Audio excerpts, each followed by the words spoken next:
আসসালামু আলাইকুম। আশা করছি সবাই ভালো আছেন। আমি এই মুহূর্তে অবস্থান করছি বনানীতে।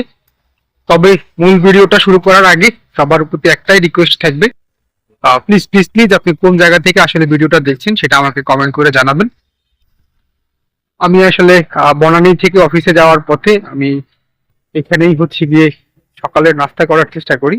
যখন এদিক দিয়ে যাই আমি এখানে এসে সকালের নাস্তা করি এবং অল্প দামেই কিন্তু এখান থেকে নাস্তা করা যায়। মোটামুটি 20-30 টাকার মধ্যেই আপনি সকালের নাস্তা এখান থেকে শেষ করতে পারবেন। এখানে রয়েছে পরোটা, ডিম, তারপর হচ্ছে খিচুড়ি। মোটামুটি সব মিলিয়ে ভালোই। পরিবেশটাও খারাপ না, একেবারে নিরিবিলি একটা পরিবেশ। সবচেয়ে বড় কথা হচ্ছে গাছের নিচে বসে এত সুন্দর একটা পরিবেশে খাবার খাওয়া, এটাই বা কম কি, তাও আবার ঢাকার বনানীর মতো একটা জায়গাতে এসে।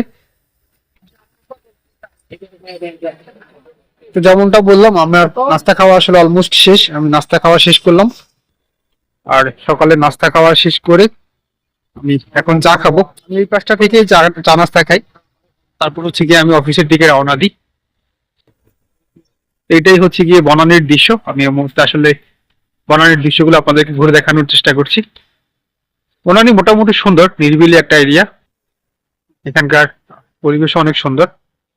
ঢাকার মধ্যে যে কয়েকটি আসলে সুন্দর এরিয়া রয়েছে বা নান্দনিক এরিয়া রয়েছে, তার মধ্যে বনানী একটা। আর সবচেয়ে বড় কথা হচ্ছে এখানকার আর্কিটেকচার, বিল্ডিং গুলো, এখানকার যে বিল্ডিং গুলো রয়েছে এগুলো কিন্তু খুবই নান্দনিক। তো যেমনটা বললাম, সকালে নাস্তা খাওয়া শেষ, এখন আমি চা খাবো। আর ঠিক ওই জায়গাটাতে একটা চায়ের দোকান আছে, ওখানে যাব গিয়ে আমি চা খাবো। চা খাওয়া শেষ করে আমি অফিসের দিকে রওনা দিব। আর এদিকে একা মাছ ভাজতেছে। উনি আসলে এখানে ভাত বিক্রি করে। দুপুরে অনেক মানুষ এখানে দুপুরে খাবার খাওয়ার জন্য ওনার দোকানে আসে। কি মাছ এগুলা? রুই মাছ।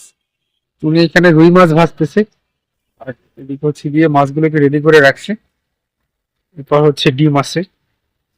যেমনটা বললাম, দুপুরে আসলে অনেক মানুষ ওনার দোকানে খাওয়ার জন্য আসে। এই দিকটাতে যারা আসলে অফিস করে বা আশেপাশে যারা আছে, অনেক মানুষই আছে।